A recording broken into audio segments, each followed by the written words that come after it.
Puis, c'est toujours une bénédiction pour moi de me retrouver devant l'Église Fusion. C'est toujours une bénédiction pour moi de me retrouver à servir le Seigneur avec vous. Et ce matin, j'avais à cœur d'apporter un message. En fait, honnêtement, je me suis battu avec le titre. Puis, au début, c'était « Le Dieu de la nuit qui précède le jour de Noël ». Ah, c'est trop long. La nuit qui précède le jour de Noël, c'est encore trop long. J'ai fini par la nuit qui précède le jour. J'espère que vous allez comprendre toute l'allusion pendant qu'on va faire la prédication. Mais alors qu'on a vu ce matin et qu'on a été témoin d'un enfant qui vient au monde et qu'on introduit et qu'on consacre à Dieu et qu'on s'engage à élever cet enfant-là dans les voies de Dieu, je veux qu'on revisite ce matin une naissance qui a eu lieu et que tout le monde connaît, mais je veux qu'on la revisite ce matin et qu'on la regarde ensemble, si vous le voulez bien. On va commencer par ouvrir la télécommande. On va commencer à lire Luc, chapitre 2, les versets 1, on va aller jusqu'au verset 7. En ces temps-là, parut un édit de César Auguste ordonnant un recensement de toute la terre. Ce premier recensement eut lieu pendant que Quirinius était gouverneur de Syrie. Tous allaient se faire inscrire chacun dans sa ville. Joseph aussi monta de la Galilée, de la ville de Nazareth, pour se rendre en Judée, dans la ville de David, appelée Bethléem, parce qu'il était de la maison et de la famille de David, afin de se faire inscrire et marier sa fiancée qui était enceinte. Pendant qu'ils étaient là, le temps où Marie devait accoucher arriva et elle enfanta son premier-né, elle l'emmaillota et le coucha dans une crèche parce qu'il n'y avait pas de place pour eux dans l'hôtellerie. On va prier ensemble. Seigneur, on te remercie, on te bénit, Seigneur Dieu, que tu as choisi un jour de venir sur la terre pour sauver tes enfants, Seigneur Dieu, pour nous donner la vie, Seigneur éternel. Si ce matin on est ici, c'est à cause de ce moment où tu as choisi de t'incarner dans un enfant et de venir, Seigneur Dieu, nous donner la vie, nous donner ta grâce, nous présenter ton amour comme on pouvait même pas l'imaginer, comme les hommes ne pouvaient même pas l'imaginer. Alors, je te prie, Seigneur Dieu, que tu puisses ouvrir nos cœurs à la parole ce matin, que tu puisses me donner aisance pour la prédication, que tu puisses, Seigneur Dieu, partager à ton peuple, au travers de ma bouche, les paroles que tu as pour chacun d'eux, Seigneur. Bénis nos cœurs, bénis chacun de nous, Seigneur Dieu. On veut, Seigneur éternel, être touché par toi, s'approcher de toi, Seigneur Dieu. Amen. Amen. Comment est-ce que votre vie changerait si vous deviez, partout où vous devriez aller, vous deviez aller à pied?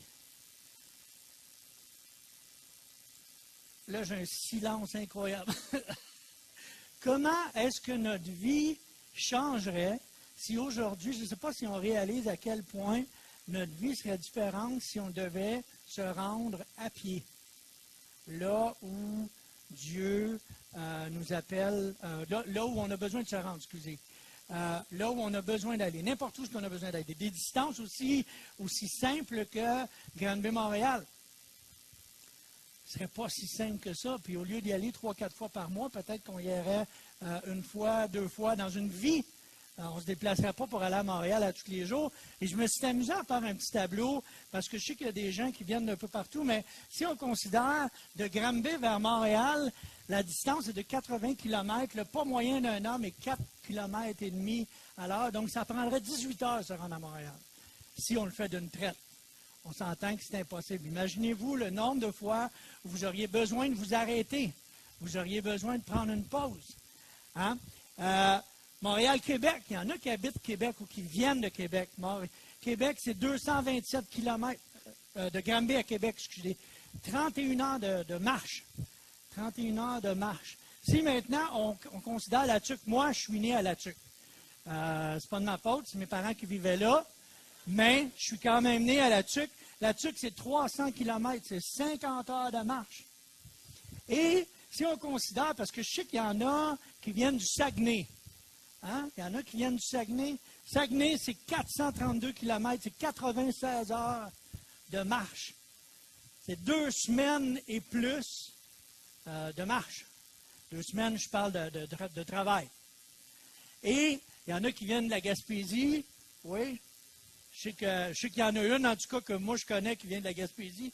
Il y en a d'autres qui viennent de la Gaspésie. La Gaspésie, c'est 894 km, c'est 199 heures de marche à 4 km et demi à l'heure. Je ne sais pas si vous vous rendez compte, là, mais pratiquement qu'on se déplacerait moins. J'ai vraiment l'impression qu'on se déplacerait beaucoup moins et que nos voyages seraient absolument nécessaires. Et c'est exactement ce qui arrive dans le cas de Joseph. Joseph se retrouve à devoir faire un voyage de Bethléem ou de Nazareth à Bethléem qui représente 155 km, donc 34 heures de marche en continu. Et ce qui est encore plus, ou ce qui ajoute au fardeau, c'est qu'il a une épouse enceinte. Donc, il est obligé de traîner un âne avec lui. Et Dieu sait qu'un âne, c'est pas pour rien qu'on dit « t'es-tu comme un âne ». Ça avance quand ça veut. Hein? Puis quand ça décide que ça s'arrête, ça s'arrête. Il y a des fois dans la vie où est-ce que c'est qu'on se retrouve à devoir faire des choses que Dieu nous amène à des places où est-ce que c'est qu'on a l'impression, on se demande, c'est quoi le but de l'exercice? Tu sais, Seigneur, moi je te comprends, là. Non. Seigneur, moi j'ai foi en toi, là. Mais ma foi est limitée à ma compréhension. Et il y a un moment donné où est-ce que c'est qu'il faut être capable de transcender la compréhension pour arriver à la foi, de croire que Dieu, malgré ce qui arrive, a un but derrière ce qui arrive. Right? Mais ce qu'il faut comprendre dans cette histoire-là, c'est que ce n'est pas tant la distance qui fait la différence, mais c'est les conditions ou les circonstances dans lesquelles on doit voyager qui fait la différence. Voyager à pied, Granby-Montréal, c'est 18 heures de route qu'on a dit, 18 heures de marche. C'est pas comme prendre l'auto, puis en 60 minutes, 55 minutes, on est rendu à Montréal. C'est différent, les conditions ne sont pas les mêmes. Et ce qui fait la différence, c'est pas tant la distance de ce qu'on a parcouru. Suivez-moi, hein, je m'en vais à quelque part avec cette histoire-là. Là. Croyez-moi, je m'en vais à quelque part avec cette histoire-là. C'est pas tant la distance, mais c'est les circonstances et les conditions dans lesquelles on doit travailler, où on doit voyager. Et l'ennemi ne peut pas changer la distance. D'aucune façon, l'ennemi ne peut changer la distance qui nous amène vers le but. Mais il peut travailler sur les circonstances. Et là où est-ce que nous, on a besoin d'apprendre à garder le focus, c'est sur les circonstances et comment on peut confronter et affronter les circonstances. La Bible nous dit que, car maintenant le salut est plus près de nous que lorsque nous avons cru, parce qu'on s'est approché, parce qu'on a fait un bout de chemin. Si je me souviens de l'adolescent du temps de Julie Poulain et que je le compare à l'adulte jeune et encore très fringant que je suis, il y a une marche qui a été faite. Il y a plein de choses qui sont arrivées dans ma vie qui font en sorte que la distance, c'est pas la distance qui est le problème, c'est les circonstances. Et nous, ce qu'il faut être capable de voir, de travailler, c'est les circonstances. Je ne sais pas combien de fois on a entendu des gens dire « Abandonne pas, lâche pas, continue, tu vas y arriver, tu es presque arrivé, vous comprenez-vous, souvent on entend, on se fait encourager de cette façon-là parce que c'est beaucoup plus près, la bénédiction est beaucoup plus près que ce qu'on peut imaginer. Paul, dans Philippiens 3, et verset 13-14, nous dit, « Frère, je ne pense pas l'avoir saisi, mais je fais une chose, oubliant ce qui est en arrière et me portant vers ce qui est en avant, je cours vers le but pour remporter le prix de la vocation céleste de Dieu en Jésus-Christ. » Voyez-vous, au soccer, au baseball, pas au baseball, au baseball aussi, il y a des buts. Au soccer, au baseball, dans n'importe quel sport, il y a des buts. Les buts ne changent pas de place. Jamais. Des fois, on a l'impression que le but s'éloigne de nous autres. C'est comme si l'ennemi disait, « Ah, non, on est sur le point d'attraper la bénédiction. » Puis là, on a l'impression que, « Ah, non, je recule un petit peu, je le déplace un peu. » Puis là, on s'approche, puis encore, on a l'impression d'arriver à quelque chose. Puis, « Ah, non. » Mais l'ennemi ne travaille pas, ne peut pas toucher le but. L'ennemi ne peut pas toucher la bénédiction que Dieu a placée dans votre vie. Et la seule chose qu'il faut faire, c'est de continuer, c'est de persévérer jusqu'à temps de se rendre au but, peu importe les conditions, peu importe les circonstances dans lesquelles on est placé. Le but est fixé, l'ennemi ne peut pas le déplacer. Dans les faits, si vous pensez aux Hébreux, qui sont partis d'Égypte et qui se sont en allés vers la terre promise, dans les faits, c'était une marche de 3 jours. Tout le peuple ensemble, peut-être 5. Dans les faits, c'était une marche. Passer de l'Égypte à la terre promise, c'est une marche de 5 jours, 5 à 6 jours maximum, avec tout le peuple, avec tout ce qui suivait en arrière. Ça a pris 40 années.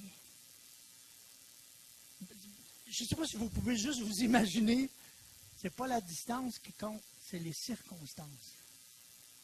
Et comment on va traiter les circonstances qui vont faire en sorte que le temps va changer.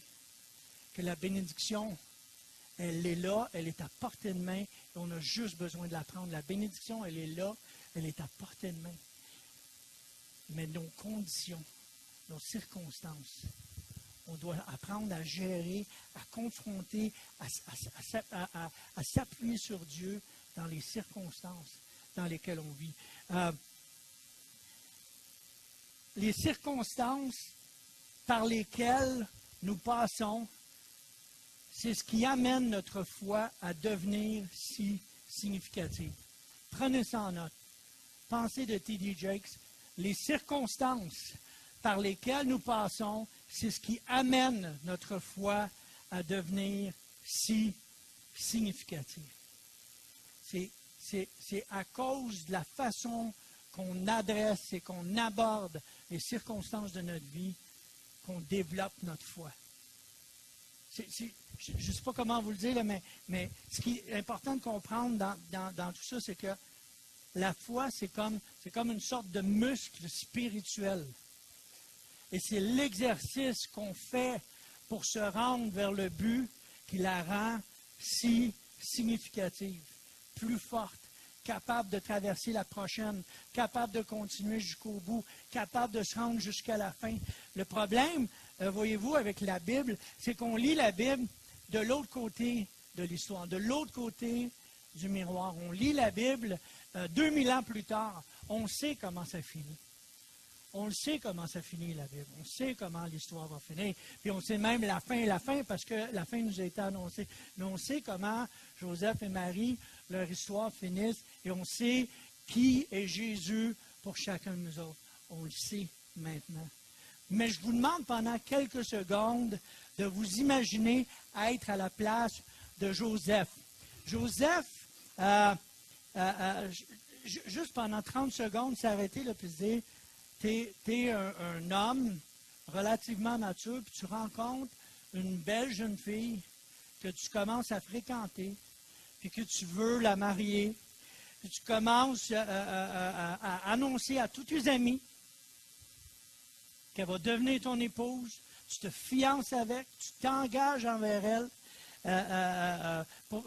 tu es en train de préparer tout ce que ça prend pour le mariage, la dot, tout ce qu'on a besoin pour pouvoir marier la jeune fille, on se prépare, mais avant de pouvoir te rendre au mariage, elle se met à prendre du poids.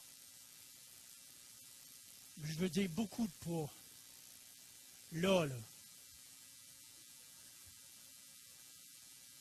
Et que là, tout d'un coup, vous vous approchez d'elle, puis voyons, qu'est-ce qui se passe, Marie? Il me semble que... justement, je voulais t'en parler. Je ne sais pas comment te le dire, là. Je ne sais pas comment te présenter ça, mais vois-tu, j'attends quoi? J'attends un enfant? T'attends un enfant? Oui, mais c'est pas ce que tu penses, là. C'est l'œuvre de Dieu, c'est le Saint-Esprit. Ouais, right. OK. Mettons que je me poserais des questions. OK? Même si j'étais bien croyant et bien religieux. Même aujourd'hui, là, OK? Même si ça s'est passé une fois dans l'histoire, là. Encore aujourd'hui, on serait un petit peu craintif, on serait un petit peu... Comprenez-vous? Et Joseph, étant un homme de bien, décide de rompre ses fiançailles, mais il veut faire ça en privé pour être sûr qu'elle ne va pas se faire lapider puis prendre soin d'elle malgré tout parce qu'il l'aime. Je ne sais pas si ça vous est déjà arrivé d'aimer et d'haïr la même personne. Allô? Est-ce que c'est juste moi? Je ne sais pas, mais tu sais, le genre d'amour que tu as envie de la pousser en bas des escaliers, mais de partir à courir pour l'attraper pour pas qu'elle se fasse mal. Comprenez-vous? Le genre d'amour comme ça. Là. Des fois, j'ai pas de misère à imaginer Joseph avec ce genre de feeling-là, tout d'un coup. Et alors que lui se prépare à faire ce qu'il a besoin de faire pour se séparer d'elle, il y a un ange qui vient le voir et qui lui dit, Joseph, prends, et pas peur, il dit, ne crains pas de prendre avec toi Marie, ta femme, car elle a conçu, l'enfant qu'elle a conçu vient du Saint-Esprit. Et là, on a Joseph qui se lève de son lit après avoir entendu ça, puis qui dit, maintenant, il faut que je vive avec ça. Parce que non seulement elle me l'avait dit, puis je ne l'ai pas cru, maintenant il y a des bonnes chances qu'il y a du monde autour qui le savent parce qu'on n'est pas encore mariés, puis Dieu sait que ça paraît. Comprenez-vous? Maintenant, il faut que je vive avec des circonstances que je n'avais vraiment pas prévues.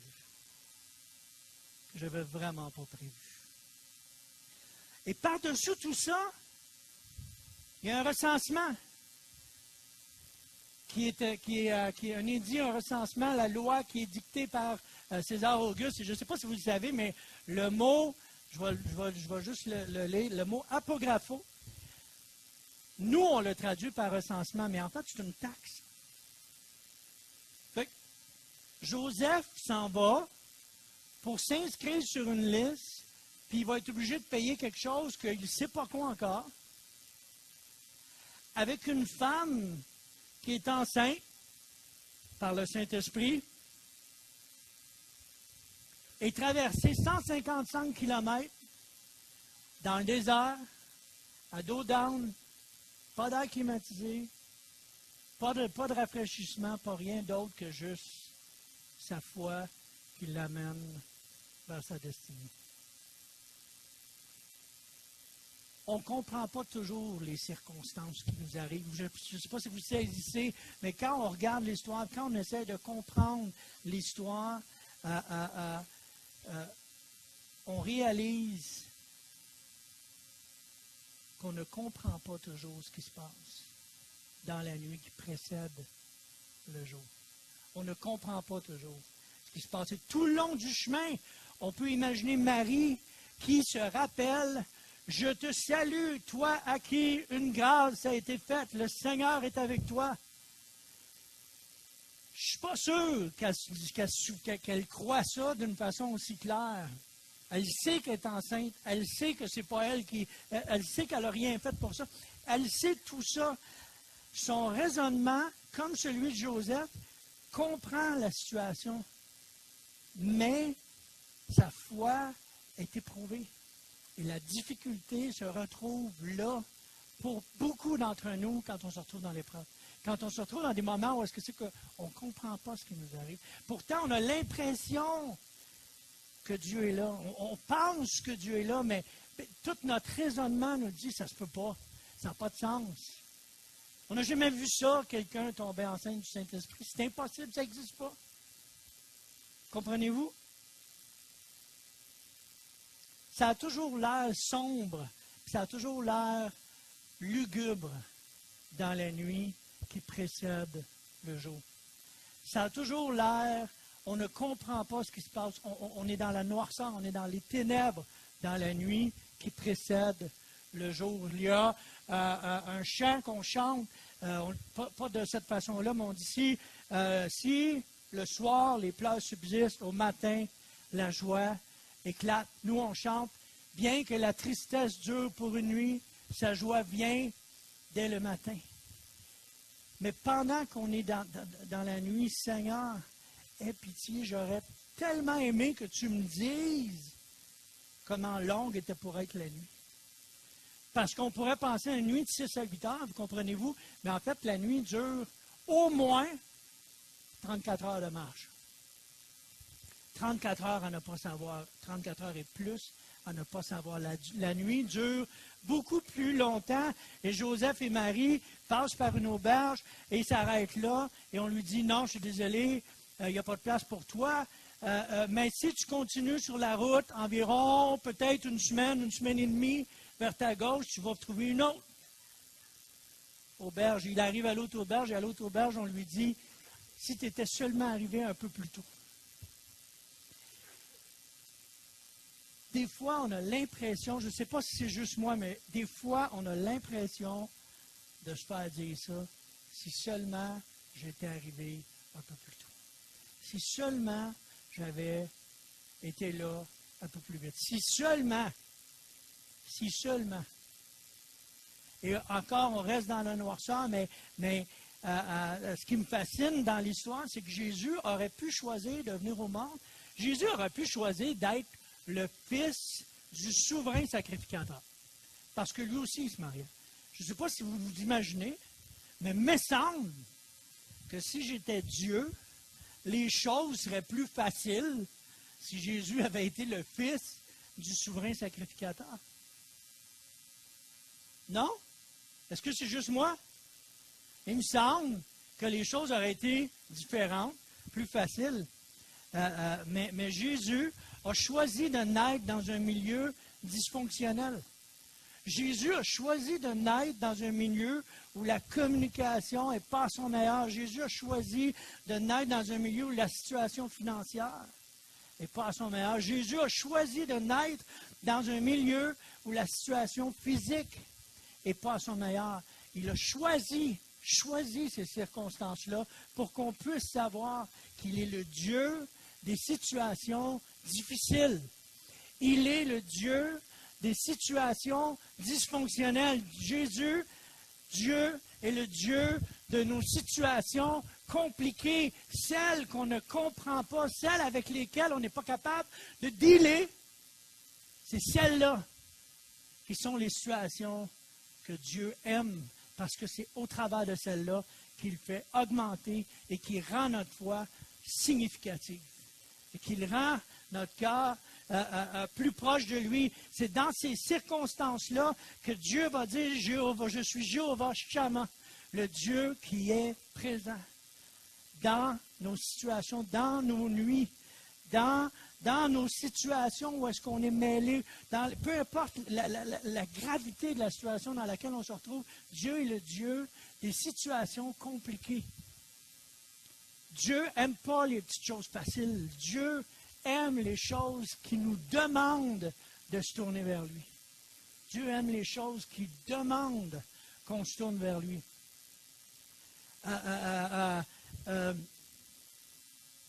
je vais vous faire écouter une chanson.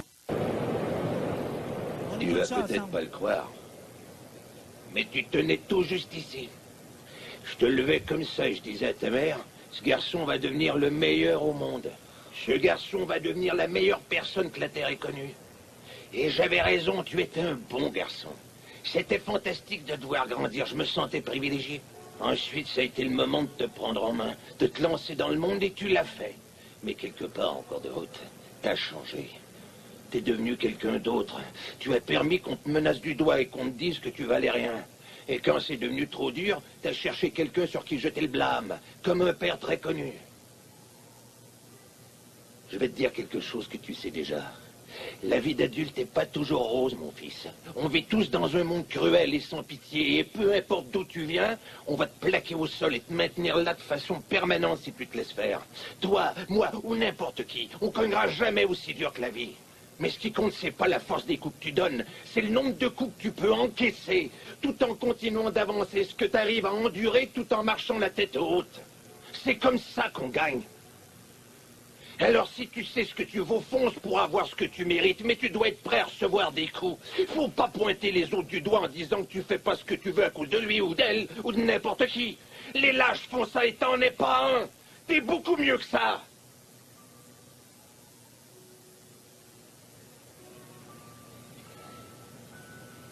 Je t'aimerai toujours, peu importe ce que tu fais. Peu importe ce qui se passe. T'es mon fils, Robert, mon sang.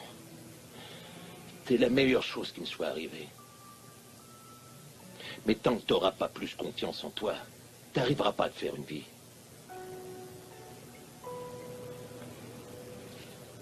N'oublie pas d'aller voir ta mère.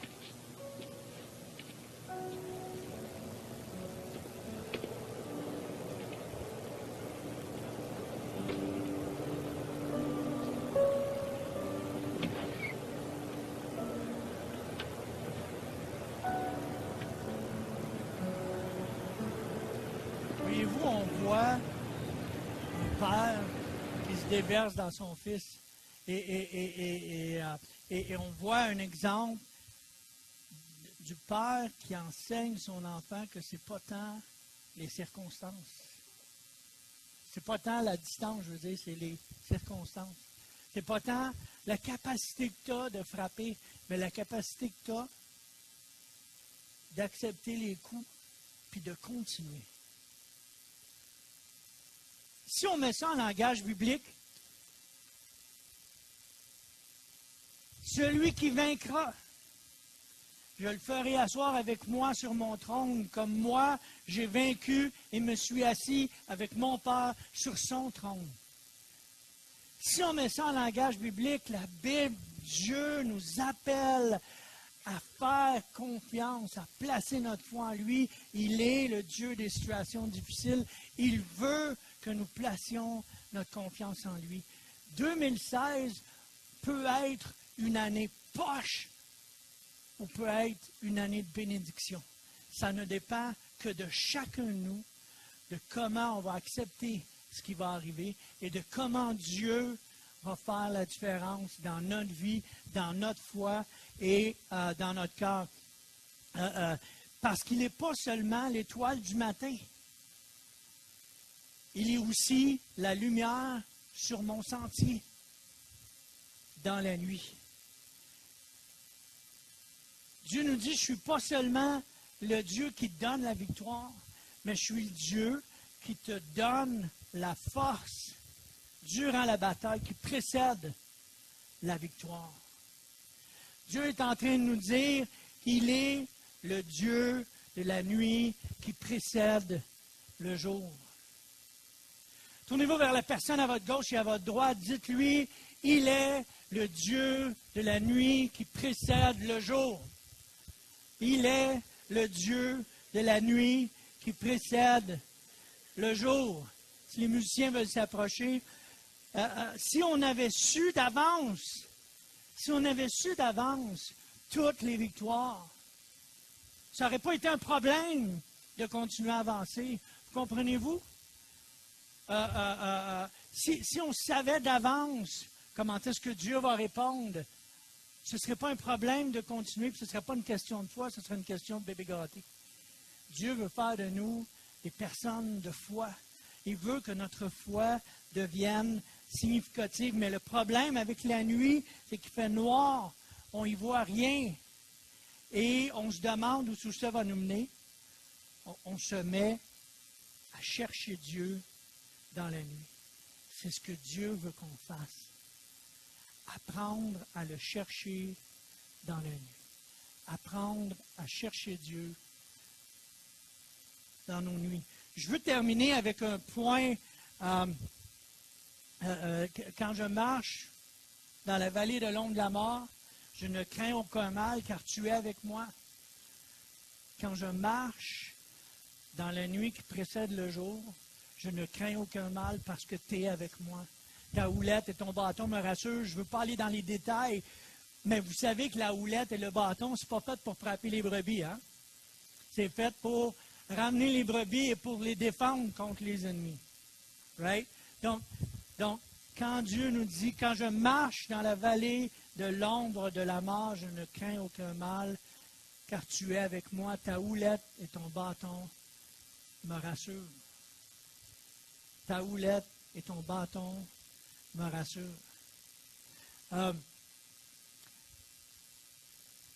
Dans la nuit qui précède Noël, le point avec lequel je veux terminer, alors que Joseph et Marie marchent à pied dans le désert brûlant, qui sépare Nazareth de Bethléem, alors qu'ils n'arrivent pas à trouver d'auberge et finissent par se réfugier dans une étable parce que c'est tout ce qu'ils peuvent trouver pour se reposer, alors qu'elle accouche dans des circonstances qu'on pourrait considérer comme désastreuses. Alors que maintenant, ils se réjouissent un tant soit peu de l'enfant qui vient de venir au monde. Pendant ce temps-là, les trois mages s'en venaient d'Orient, avertis par Dieu pour apporter de l'or, de l'encens et de la myrrhe. Alors qu'ils étaient dans la nuit, ne sachant pas où était le plan de Dieu, pendant ce temps-là, la bénédiction s'en venait vers eux. La bénédiction, alors qu'eux étaient inconscients de ce qui se passait et ne faisaient qu'être dans le tourbillon des pensées de comment on va traiter les circonstances, la bénédiction s'en venait vers eux. Alors qu'ils se réjouissent de la naissance du bébé, ça cogne à la porte, puis il y a quelqu'un, et trois mages qui arrivent, puis qui leur disent, je vous ai cherché toute la nuit. Dieu a des bénédictions en réserve pour chacun de nous. Il faut juste croire et continuer et persévérer pour les recevoir. Je ne sais pas si vous comprenez, si vous saisissez que dans cette histoire-là de Noël, oui, c'est la naissance de Jésus. Dans cette histoire-là de la Nativité, oui, on raconte la naissance de notre Sauveur, et c'est extraordinaire, mais c'est la leçon d'apprendre à faire confiance à Dieu, no matter what. Peu importe ce qui peut arriver. D'apprendre à développer notre foi. Je n'ai pas de musicien. Il me manque des musiciens. Ce matin, j'aimerais qu'on prenne juste quelques minutes, alors que Martin va jouer un peu de piano. On va jouer la dernière tune qu'on a faite. Et je veux juste qu'on prenne quelques minutes pour se préparer. Pour se préparer pour l'année 2016. Martin l'a dit tantôt, c'est la dernière fois que l'Église Fusion se réunit en 2015.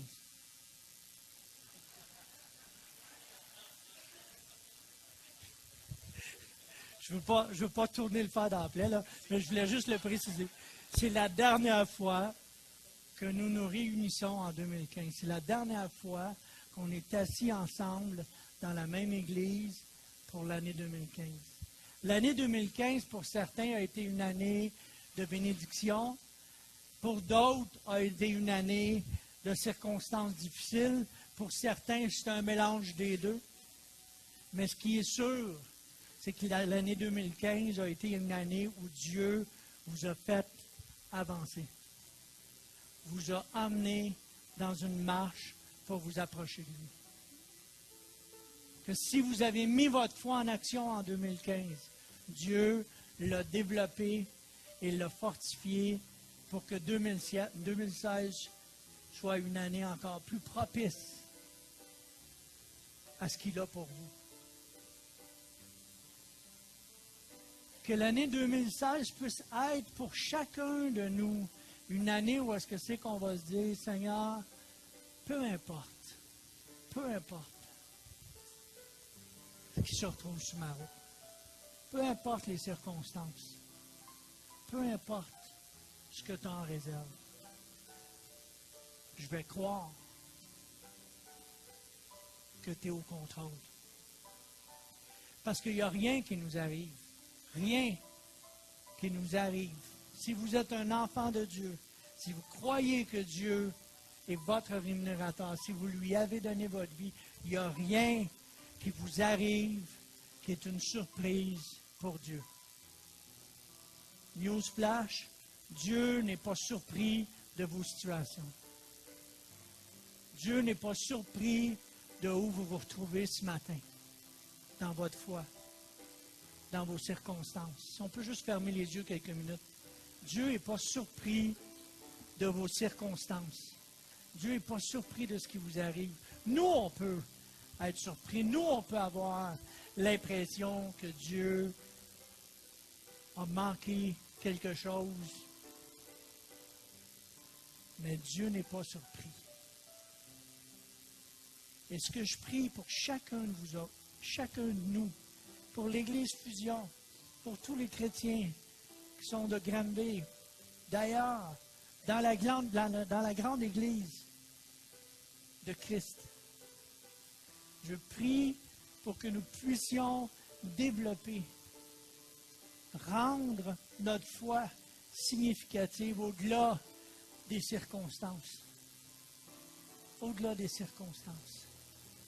Qu'on puisse comprendre que Dieu est là au milieu de nos situations, que Dieu est là au milieu de nos situations. Seigneur, la prière de mon cœur ce matin, la prière de mon cœur, Dieu, c'est que tes enfants trouvent la paix en toi, Seigneur Dieu. Que chacun de tes enfants qui est ici ce matin, Seigneur, trouve en toi cette paix qui surpasse toute intelligence, qui ne peut venir que de toi, qui n'est pas juste une paix, mais qui est ta paix. Père, je te prie, je ne sais pas à qui je me suis adressé ce matin, mais je sais qu'il y a des personnes qui sont ici ce matin et que prophétiquement, Dieu est en train de vous dire, fais-moi confiance. Dieu est en train de vous dire, la bénédiction est en route. Dieu est en train de vous dire, confie-toi en moi. Alléluia. Seigneur, je te prie que nos cœurs, Seigneur Dieu, puissent se confier complètement, pleinement, entièrement à toi. Qu'on puisse s'abandonner dans tes bras d'amour, Seigneur, qu'on puisse s'abandonner dans ta présence, Seigneur Dieu, qu'on puisse s'abandonner au-delà de tout ce qu'on peut vivre, de tous les questionnements, Seigneur Dieu, au-delà des situations. Père, je te prie d'agir, que nos cœurs trouvent la paix en toi. Bénis, Seigneur Dieu, chacun de nous éternel. Alléluia. Amen. Amen. J'aimerais vous laisser avec une dernière pensée. Bob Marley, c'est rare que je cite Bob Marley. Ce n'est pas nécessairement le plus grand théologien à citer. Mais Bob Marley a dit, tu ne sais jamais à quel point tu es fort jusqu'à ce qu'être fort devienne ton seul choix. Et moi, j'ai fait une paraphrase. Et j'aimerais qu'on termine ensemble en comprenant. Tu ne sais jamais à quel point Dieu est fort jusqu'à ce que laisser Dieu être fort devienne ton seul choix. Si on peut se lever ensemble et se souhaiter une année 2016 remplie de bénédictions et se souhaiter une année 2016 remplie de la force que Dieu veut placer et déployer dans nos cœurs et dans nos vies. Soyez bénis, frères et sœurs, je vous aime. Amen.